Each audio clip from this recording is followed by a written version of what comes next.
Hello, City College students. The counseling department is now offering drop-in counseling sessions.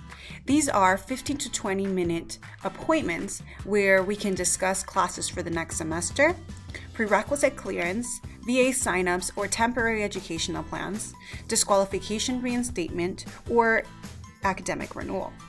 Drop-ins are only available for the same day and can be requested each morning beginning at 9 a.m.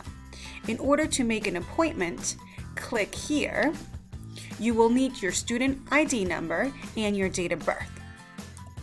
You're going to go ahead and input your student ID and your birthday, sign in, schedule online quick question session, and then you're going to be able to find the times. What I would do is I would suggest that you leave all of the times open and then search.